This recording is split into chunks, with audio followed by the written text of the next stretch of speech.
Hello everyone and welcome to a new video on the channel. I'm Adam and this is ranking the Ben 10 Season 2 villains from the original series. This is a list from worst to best of all the villains, not counting henchmen, from Season 2 of the original Ben 10 series. There are 15 villains to go through here. I'll explain why some of them are not said, because A, they're not really seen as the villains, or B, they're literally just an obstacle. But yeah, please bear in mind this is my opinion, so if your opinion is different, please send in the comments below who your favourite out of these villains are. And with that being said, let's get into this video. So 15th place we have the Rejoice Leader. Now, if you don't know what I mean by the Rejoice Leader, this is the name that Lucas gave to this alien. It was the tall alien of the trio of aliens that just followed the big tick around everywhere, just hailing it due to its almighty power.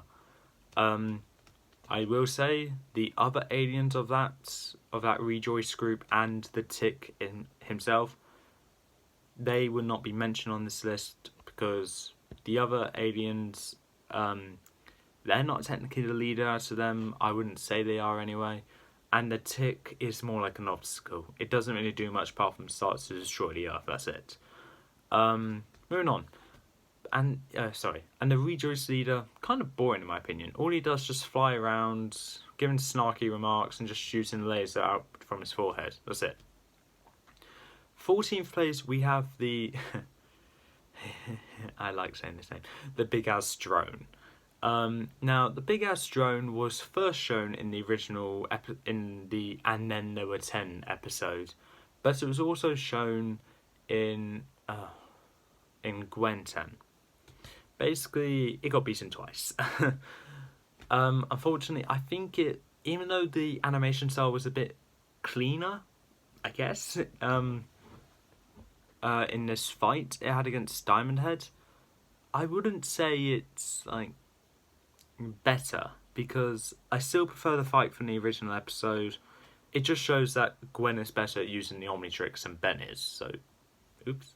But that's it. That's pretty much all I can say about it, because other than that it's just literally the same thing from the first episode. 13th place are the Robo Squids. They're robotic squids. What do you want me to say?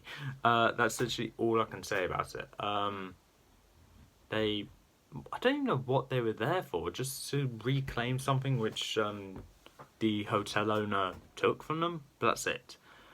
Moving on to 12th place, we have the Fungi Leader. Now this is the leader of those whole mushroom fungi stuff. It's the thing that Wildfire was having a conversation with, and then Ben killed by chucking a shoe in its mouth. Bit of a weird way it died, but overall it is pretty much the way he died. So didn't really do much. He was kind of intimidating, a bit scary at first glance, especially when you're a kid, but that's it.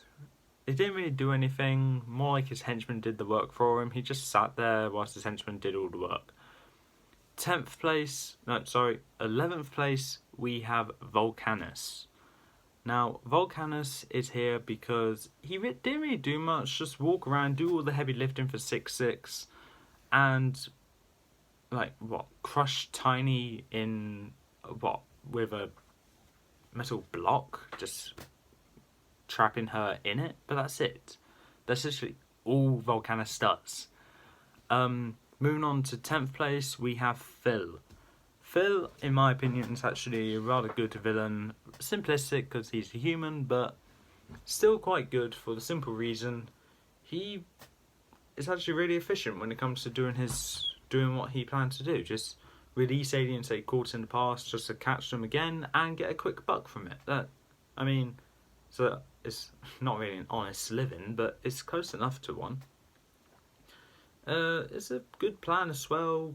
If he was running out of things to do, then I might resort to that as well if I was running out of stuff to do. Anyway, moving on. 9th place we have Slicks. I can't remember his last name. It's not important.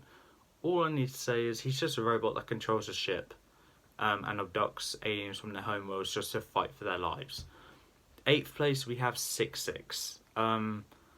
Basically the brains behind the operation that himself and Volcanus had. I think it was just to blow up the Earth or something, I don't know. Not an interesting plan he had. Nothing else to say about him, really. Hope he does better in the next time we see. Hope he does better next time we see him. 7th place, we have Charmcaster.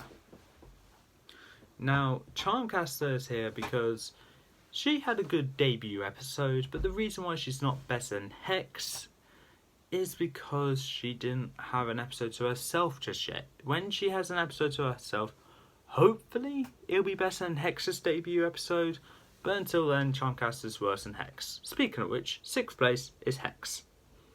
Hex, I think moved slightly up in the favoritism for him, because even though he basically did the same thing again just to get the charms of Bazelle and then rule the world or something. I don't know what it was. Can't really care, to be honest, what he does actually.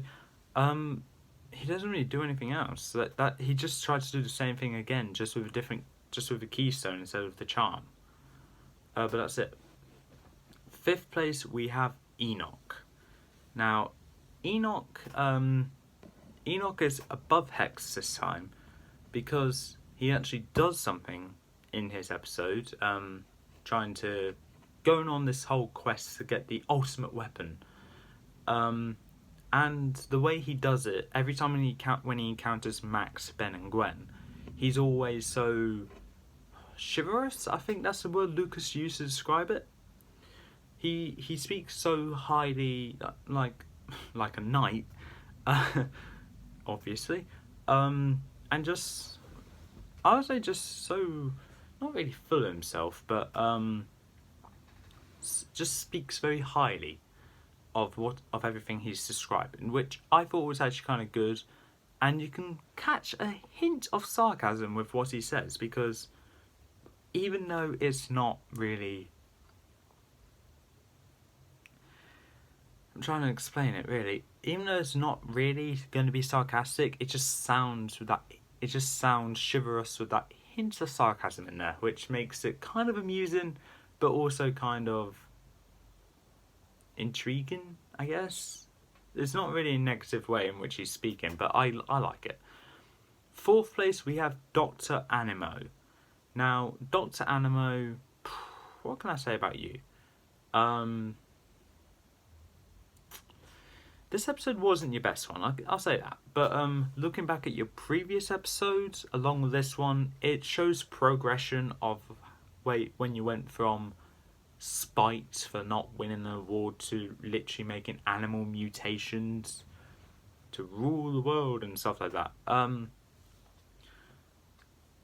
It's a good transgression. Unfortunately, I personally prefer your previous plan, because I don't like the plan that you had with the whole animal mutation stuff, even though that's kind of hypocritical, because another episode which I like with him has him doing animal mutations.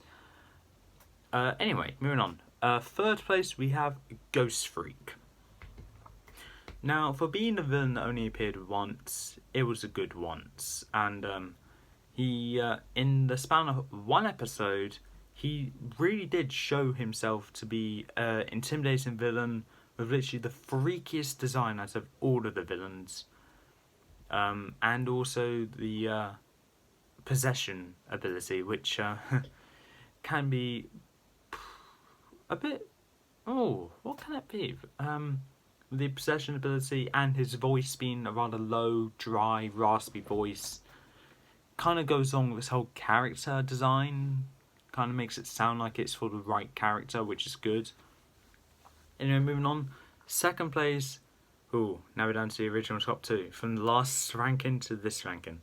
2nd place is still Vilgax. I don't know what you want from me. Vilgax only appeared technically 3 times, but I'm going to say twice, because I'm not counting that quick showing of Vilgax in truth. Vilgax only appeared twice, once in Gwen 10, once in Back with a Vengeance. Gwen 10, he didn't really do much, just tried to do the same thing to Gwen they tried to do to Ben, but failed again. And in Back with a Vengeance, he was able to he took the Omnitrix over his freedom, really. But that's it. That's literally all he did. But like with the last one, like with the last ranking, he was intimidating. He was a great villain, shown to be really tough, and is proven that Ben needs to use his full strength just to beat him. But first place we have Kevin. Kevin is first place for the simple reason he got better from his debut episode to Framed, and then he got better as the episodes went on with him in.